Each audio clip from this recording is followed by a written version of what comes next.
family, friends, ladies and gentlemen, good evening. It is indeed a very special privilege and honor to be here in front of you at this second convocation of IIM in Raipur. I want to thank the organizers for giving me this opportunity and really want to thank Hari Bharatiya for insisting that I come. It's always a problem to schedule a day trip. I made a commitment to him that I'll do it sometimes in March, and I'm delighted that it worked out well for me. First, I want to congratulate and compliment all of the graduate students and the gold medalists, and I want to wish them the best in their journey forward. I want to remind them that the real learning begins today. And the journey going forward is going to be very interesting, exciting, romantic, and indeed very challenging. It's good to be in Raipur because this is a city I have known growing up in a small little village in Orissa. I'm going to tell you a little bit of my story just to let the young students know that if I can do something, you can do anything. I was born in 1942 in a small little tribal village in Orissa. No electricity, no running water, no doctor, no pharmacy, almost no schools. My mother delivered 8 kids, all at home. My father had 4th grade education.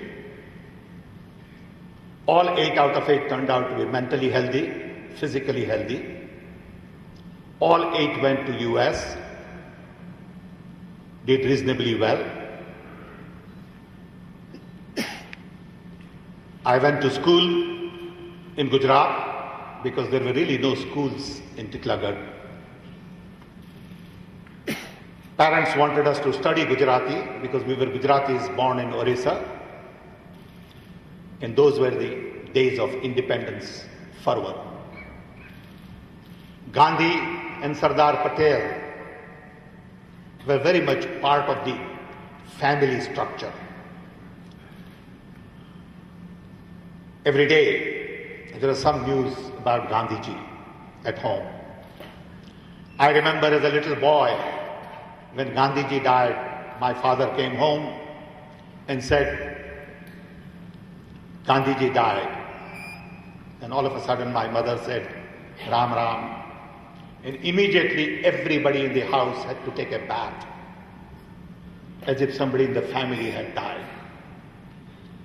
Grew up in that environment, in the backdrop of independence movement. As a result, certain values were embedded in thinking. Simplicity, sense of sacrifice, truth and absolute truth, love for everybody, unconditional love, and real concerns for minority, underprivileged, and others. As a result, parents decided to send us to school in Gujarat. Got a degree in physics, got a master's in physics, and one fine day saw in the newspaper that President Kennedy has decided to send man onto the moon. I was young, energetic, a little bit stupid, decided to go to America, took a boat from Mumbai to Europe, took a plane from Europe to New York, and a bus from New York to Chicago. Went there to get a PhD and found out it takes 7 years to get a PhD. I had a girlfriend who is here, And I decided to drop the idea of PhD. My priorities changed. I said, I'm not going to wait for 7 years. My hormones had taken over. And I changed my subject to electrical engineering. Got a degree in electrical engineering in 9 months, master's. Then worked for part-time PhD. She came to US, got married, built a family, built a business. And at the age of 38, made over $5 million in those days. It was a lot of money. Started a business where I had 2,000 employees. And then came to Delhi for the first time and decided to make a phone call to my wife. Couldn't make a phone call. Tried and tried. That day I decided, based on a little bit of arrogance and a lot of ignorance, that I'm going to fix this problem. I went back to my wife and I said, I found something to do for the next 10 years. I'm going to commute to Delhi and see if I can fix India's telephone problems. Then we had 2 million phones. It used to take 15 years to get a telephone connection. Through somebody I met Mrs. Gandhi. Then Rajiv Gandhi was just entering politics. We were just about same age. And we clicked. And he gave me all of the political will and support to do the things that we needed to do. I was convinced along with him that information and communication technology would change the face of India.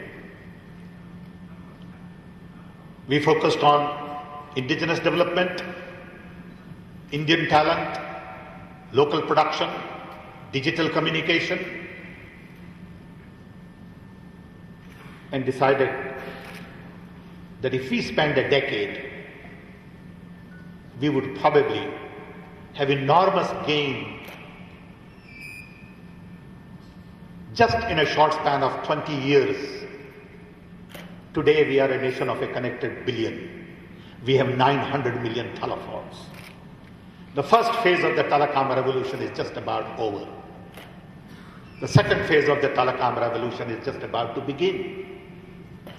And that is all about broadband.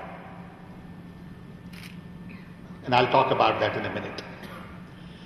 Then in the process, Rajiv Gandhi lost election. I had a quadruple bypass, heart attack. I ran out of money. And I decided to go back to the US. I had 2 children ready to go to college. And I didn't have money to pay for their tuition. But when I was ready to go back to US, I had realized that I didn't have a visa to go back.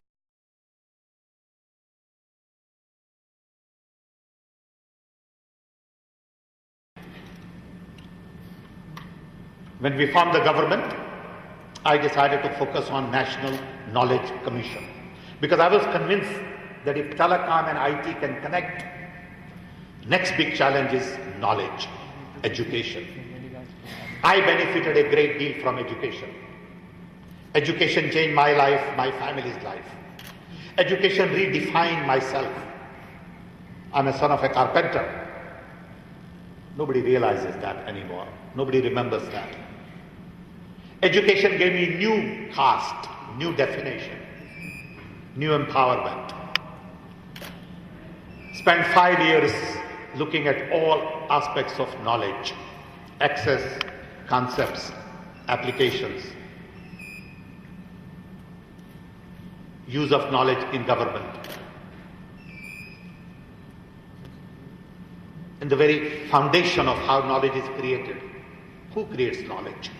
Innovations, entrepreneurship. After spending 5 years, the next challenge, according to me, for me particularly, was to create public information infrastructure to democratize information.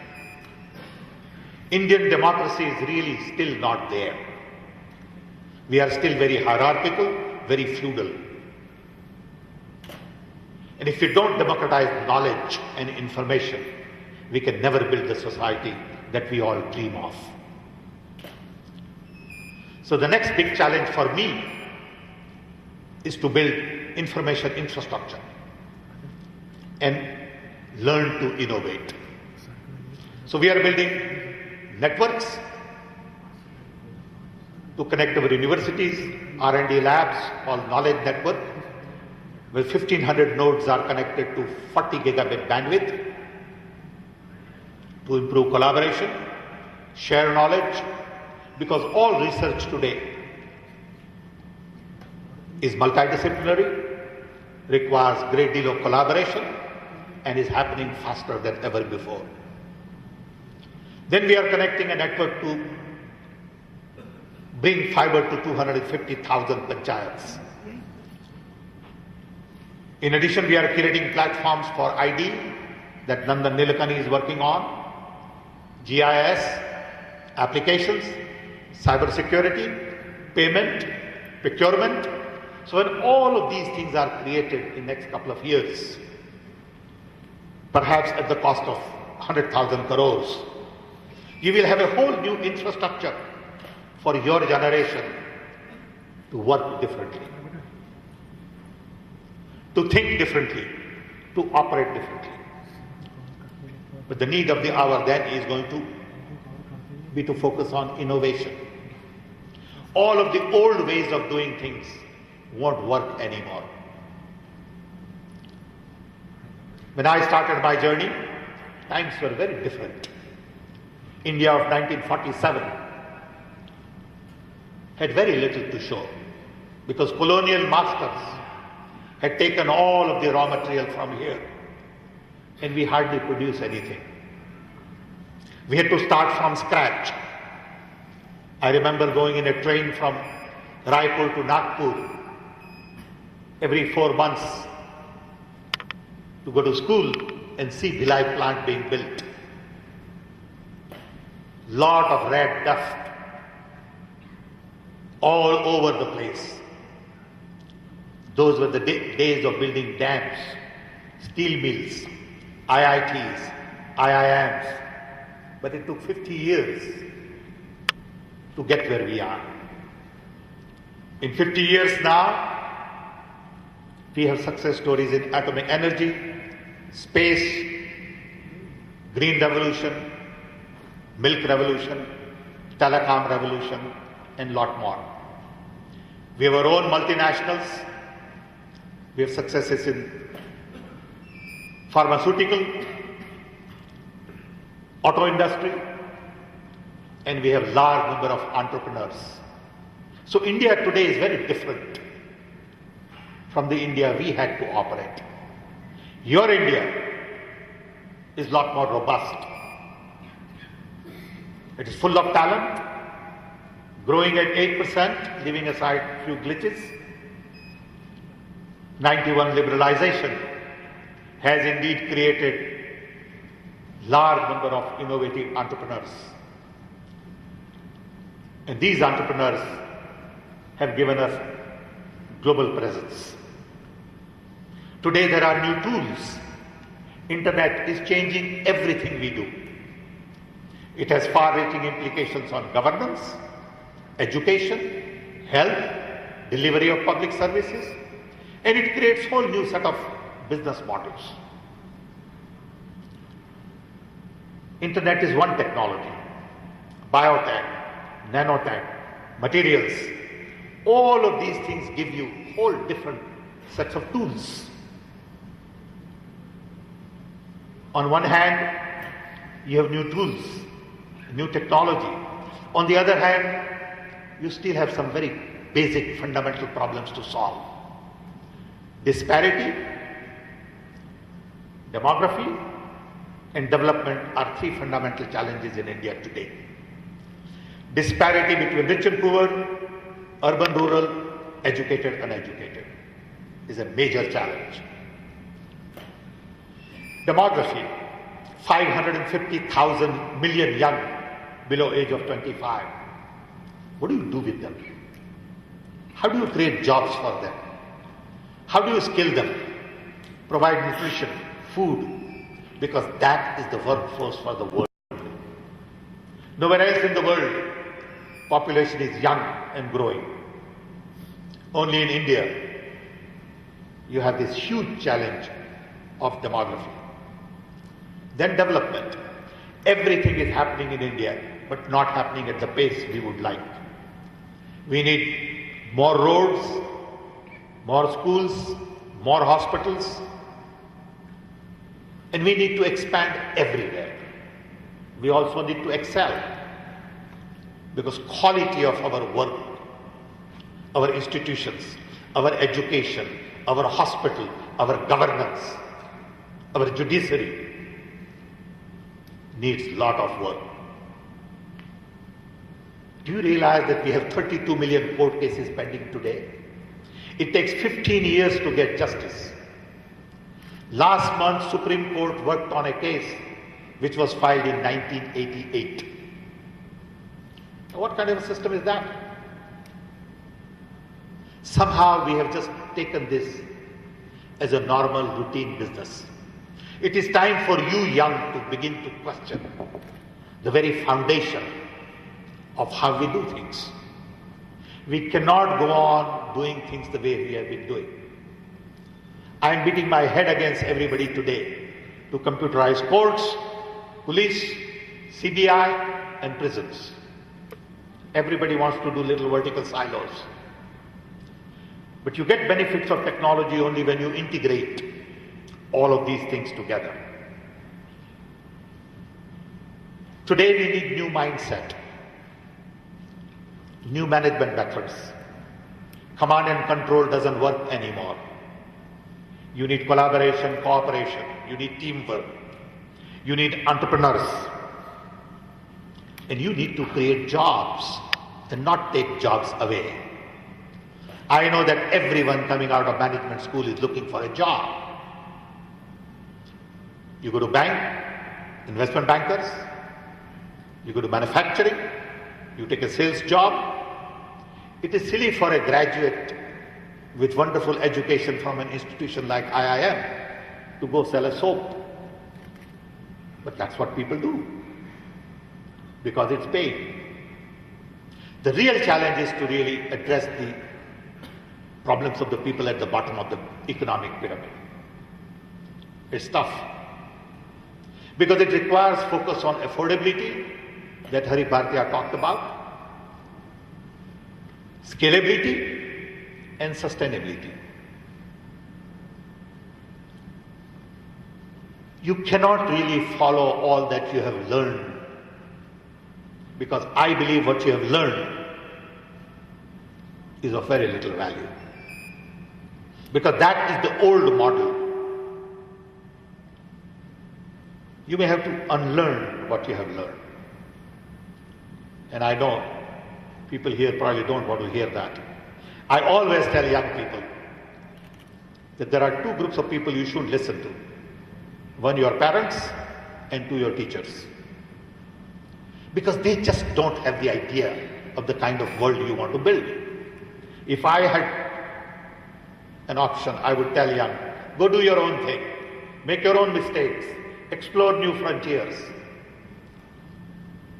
and do crazy things. Because when you are young, you can afford to do crazy things. Then you get married and you have children and you start earning, and then you get locked in. This is the time to go do wild things. And don't let anyone talk you out of it. If they tell you that you are on a wrong track, I can assure you, go do it. You are probably on the right track. Because everybody wants security even when you are young.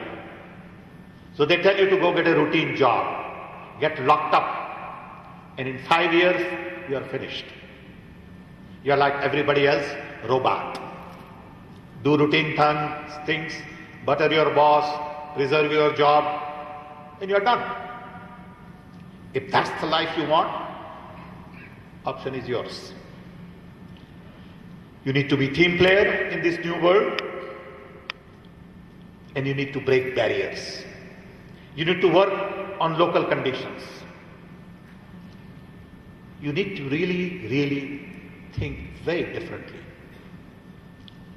I have a son who went to MIT and then went to Harvard and got an MBA.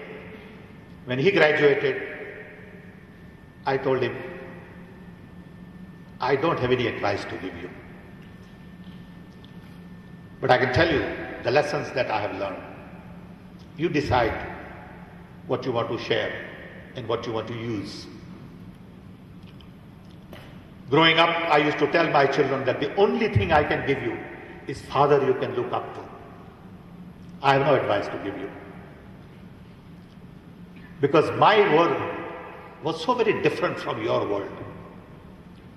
I don't even understand half of the things you do. So best thing I can do is love you, give you comfort, and tell you that you can always come back home. But just go explore. I have a daughter who went to Michigan, made movies in Hollywood, worked on movies, and then decided to go get an MBA at London Business School. The point is, their world is so very different from the world that I grew up in.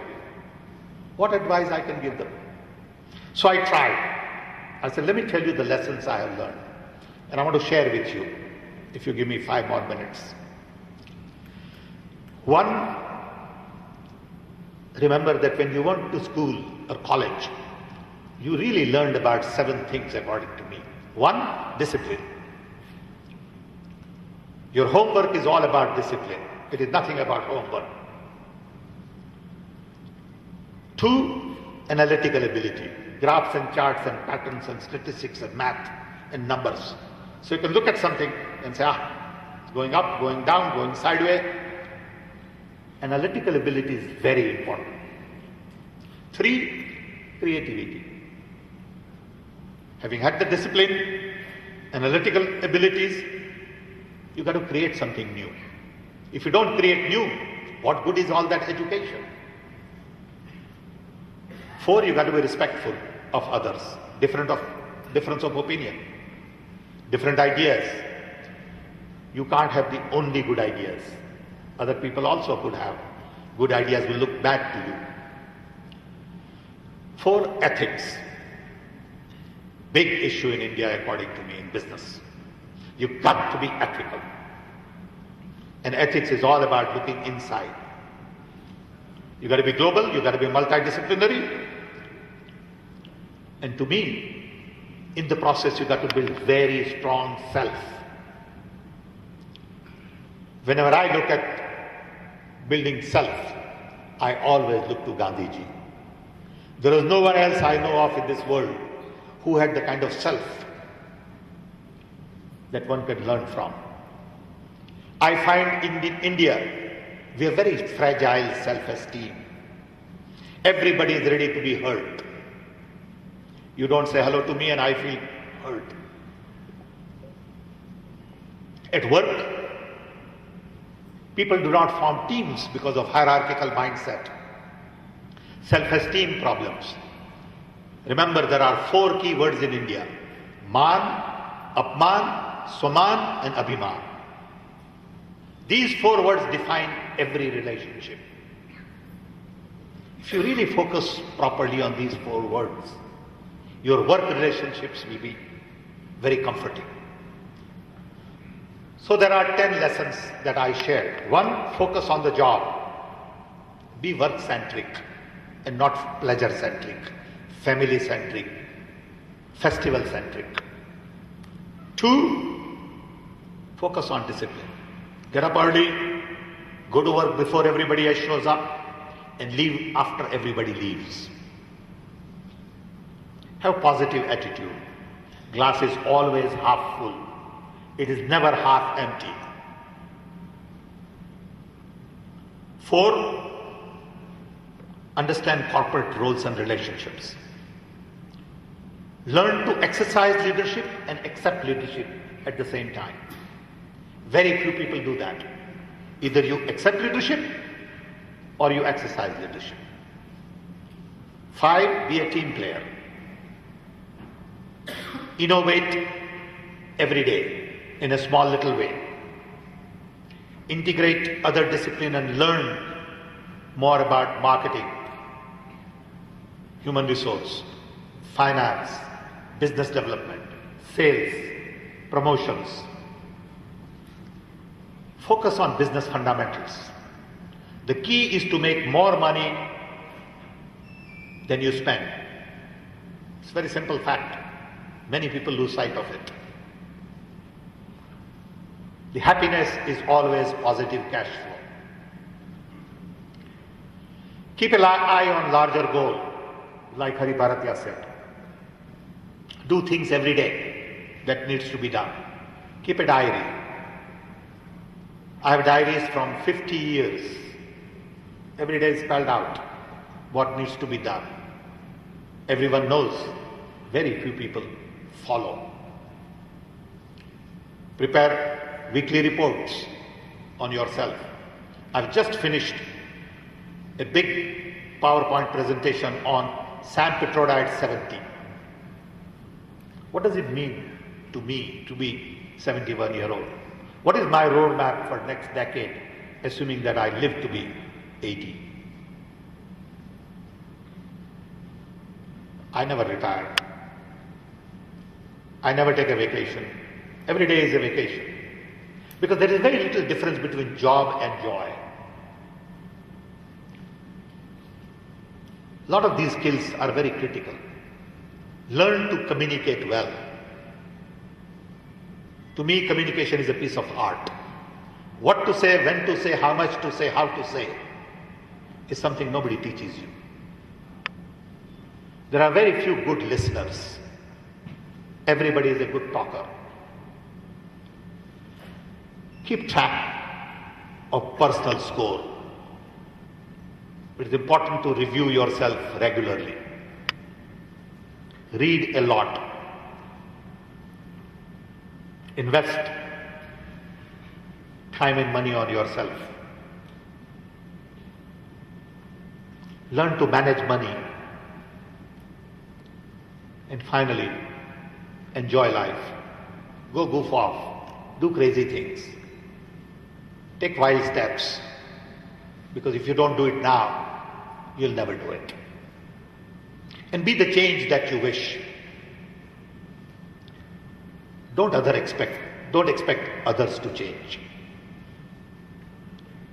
Identify a problem, solve a problem. India today offers huge opportunity to you. You are indeed living in very exciting times. India is on the global map.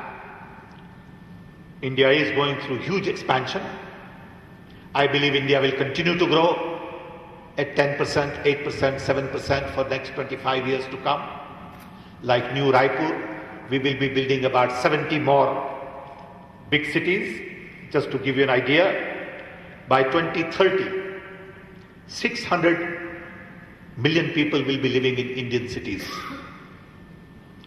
Almost 50% of the population of today. 90 million households will be middle class. 270 million will generate new workforce. There will be 70 cities, new cities, with population of more than 1 million.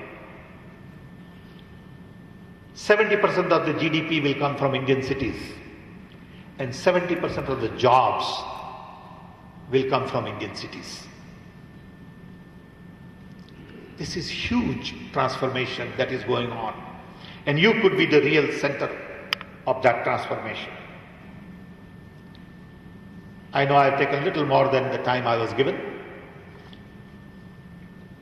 but once again I want to wish you all the best. I want to remind you that the learning begins today. I want to also remind you that you are indeed living in best of the best times possible in the history of India. Go explore new frontier, go do wild things, and change the world. Thank you.